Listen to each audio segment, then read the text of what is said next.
পরীক্ষার আগে প্যানিক কিন্তু আসলে সবাই করে। আর এখানে 4টা ক্যাটাগরি আছে। প্রথম ক্যাটাগরি তারা প্যানিক করে তারা পরীক্ষায় ফুল মার্কস পাবে কিনা অথবা খুব ভালো মার্কস তারা পাবে কিনা, বলতে পারে 90-এর উপরে বা 95-এর উপরে। এবং দ্বিতীয় ক্যাটাগরি তারা প্যানিক করে তারা পরীক্ষায় A+ পাবে কিনা, মানে 80-এর উপরে 85 এই মার্কস তারা পাবে কিনা। 3 নম্বর ক্যাটাগরি তারা প্যানিক করে তারা পরীক্ষার হলে সম্মানজনক এটা পাস করতে পারবে কিনা, মানে 50-60 এমন নাম্বার তারা পেতে পারবে কিনা। 4 নম্বর ক্যাটাগরি তারা প্যানিক করে তারা কোনো মতে পাস করতে পারবে কিনা। এখন এই 4টা ক্যাটাগরি কোন ক্যাটাগরিতে তুমি পড়ো এটা তোমাকে একটা আইডেন্টিফাই করতে হবে। তার মানে বুঝতেছো, প্যানিক সবাই করে বাট এক একজনের কারণ কিন্তু ভিন্ন। এবং তোমাদের মধ্যে অনেক ফ্রেন্ড এমন আছে না যে তার পরীক্ষার আগে বলে দোস্ত আমার অনেক টেনশন হচ্ছে, মনে হয় পরীক্ষা আজকে পাস করতে পারবো না, কিন্তু রেজাল্টের পরে দেখা যায় তারা খুব ভালো মার্কস পেয়েছে, মাশাআল্লাহ 80 পেয়েছে অথবা দেখা যায় 90-এর উপরে পেয়ে গিয়েছে। এমন ফ্রেন্ডের সাথে রিলসটা শেয়ার করো।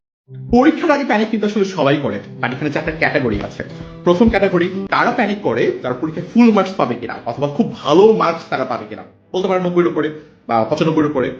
এবং দ্বিতীয় ক্যাটাগরি তারা প্যানিক করে তারা পরীক্ষায় A+ পাবে কিনা, মানে 80-এর উপরে 85 এই মার্কস তারা পাবে কিনা। 3 নম্বর ক্যাটাগরি তারা প্যানিক করে তারা পরীক্ষার হলে সম্মানজনক এটা পাস করতে পারবে কিনা, মানে 50-60 এমন নাম্বার তারা পেতে পারবে কিনা। 4 নম্বর ক্যাটাগরি তারা প্যানিক করে তারা কোনো মতে পাস করতে পারবে কিনা। এখন এই 4টা ক্যাটাগরি কোন ক্যাটাগরিতে তুমি পড়ো এটা তোমাকে একটা আইডেন্টিফাই করতে হবে। তার মানে বুঝতেছো, প্যানিক সবাই করে বাট এক একজনের কারণ কিন্তু ভিন্ন। এবং তোমাদের মধ্যে অনেক ফ্রেন্ড এমন আছে না যে তার পরীক্ষার আগে বলে দোস্ত আমার অনেক টেনশন হচ্ছে, মনে হয় পরীক্ষা আজকে পাস করতে পারবো না, কিন্তু রেজাল্টের পরে দেখা যায় তারা খুব ভালো মার্কস পেয়েছে, মাশাআল্লাহ 80 পেয়েছে অথবা দেখা যায় 90-এর উপরে পেয়ে গিয়েছে। এমন ফ্রেন্ডের সাথে রিলসটা শেয়ার করো।